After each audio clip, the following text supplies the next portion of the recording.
നമസ്കാരം.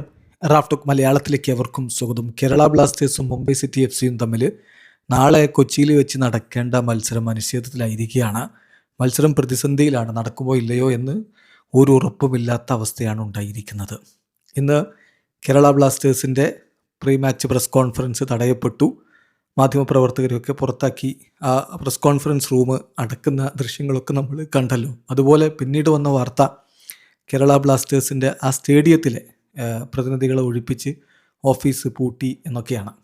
ഇപ്പോൾ കൂടുതൽ വിവരങ്ങൾ ഇതുമായി ബന്ധപ്പെട്ട് ഏഷ്യാനെറ്റ് ന്യൂസിൻ്റെ മുതിർന്ന മാധ്യമപ്രവർത്തകൻ, സ്പോർട്സ് ജേർണലിസ്റ്റ് തന്നെ അവരുടെ ചാനലിൽ റിപ്പോർട്ട് ചെയ്തിട്ടുണ്ടായിരുന്നു. നിങ്ങളതൊക്കെ കണ്ടിട്ടുണ്ടാവും. അതുപോലെ തന്നെ കൊച്ചിയിൽ നിന്ന് മറ്റ് മാധ്യമ സുഹൃത്തുക്കളും മറ്റുമൊക്കെ കുറേ കാര്യങ്ങൾ പങ്കുവെക്കുന്നുണ്ട്. അതിൽ നമുക്ക് മനസ്സിലാക്കാൻ പറ്റുന്ന കാര്യം, കേരള ബ്ലാസ്റ്റേഴ്സിൻ്റെ നാളത്തെ മത്സരം പ്രതിസന്ധിയിലാണ്. ഇപ്പോൾ ഈ പറഞ്ഞ കാര്യങ്ങളൊക്കെ സംഭവിച്ചു കഴിഞ്ഞു. സ്റ്റേഡിയത്തിലെ ബ്ലാസ്റ്റേഴ്സിൻ്റെ പ്രതിനിധികളെ മാറ്റി, അവിടെ ഓഫീസ് പൂട്ടി. ഇനി എന്ത് എന്നുള്ള ചോദ്യമുണ്ട്. ഏഷ്യാനെറ്റ് ന്യൂസ് റിപ്പോർട്ട് ചെയ്ത കാര്യം, അവർ കേരള ബ്ലാസ്റ്റേഴ്സിൻ്റെ സിഇഒയുമായിട്ട് സംസാരിച്ചിരുന്നു. അപ്പോൾ മത്സരം പ്രതിസന്ധിയിൽ തന്നെയാണ്. നടക്കുമോ എന്ന കാര്യം ഉറപ്പ് പറയാൻ പറ്റില്ല, പക്ഷേ നടത്താനുള്ള ശ്രമങ്ങൾ തുടരുന്നു എന്ന് അദ്ദേഹം പറഞ്ഞു. അപ്പോൾ ഇപ്പോൾ ഒരു ചർച്ച നടത്തി, അത് പരാജയപ്പെട്ടു. റെൻറ്റുമായി ബന്ധപ്പെട്ട വിഷയമാണ് പ്രധാനമായിട്ടുള്ളത്. നടന്ന സംഭവവികാസങ്ങൾ ആ ഒരു ഓർഡറിൽ നിങ്ങളൊന്ന് ഓർത്താൽ കാര്യം വ്യക്തമാവും. കാരണം നമ്മൾ നേരത്തെ റിപ്പോർട്ട് ചെയ്ത കാര്യങ്ങളൊക്കെ ഒന്ന് ഓർത്താൽ മതി.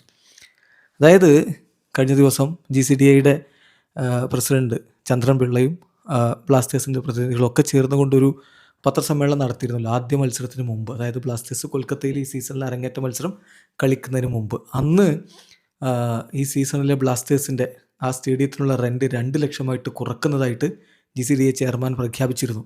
കഴിഞ്ഞ സീസണിലൊക്കെ അത് 8 ലക്ഷമായിരുന്നെങ്കിൽ ഇപ്പോൾ അത് 2 ലക്ഷമായിട്ട് കുറക്കുന്നു.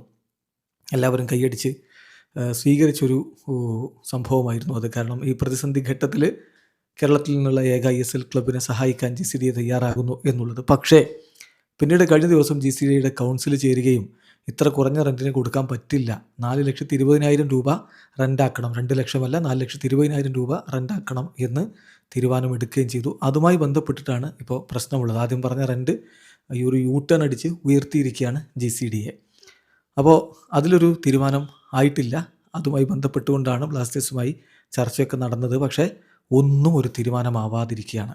ഇപ്പോൾ സ്റ്റേഡിയത്തിൽ നാളെ നടക്കേണ്ട മത്സരം, അതിനുവേണ്ടി ഫ്ലഡ് ലൈറ്റിൻ്റെ കാര്യങ്ങൾ ചെക്ക് ചെയ്യുക, അങ്ങനെയുള്ള പ്രൊസീജിയറുകളൊക്കെ ഇനിയും നടക്കേണ്ടതുണ്ട്. അതൊക്കെ ഇപ്പോൾ അവതാളത്തിലായിരിക്കുകയാണ്. കളി പ്രതിസന്ധിയിലാണ്. എന്ത് സംഭവിക്കുന്നുള്ളത് കാത്തിരുന്ന് കാണണം. വരുന്ന മണിക്കൂറുകൾ വളരെ വളരെ നിർണായകമാണ്. വീഡിയോ അവസാനിക്കുന്നു. ഫുട്ബോൾ ലോകത്തെ കൂടുതൽ വിശേഷങ്ങളുമായി റാഫ്റ്റോക്സ് വീണ്ടും എത്താം.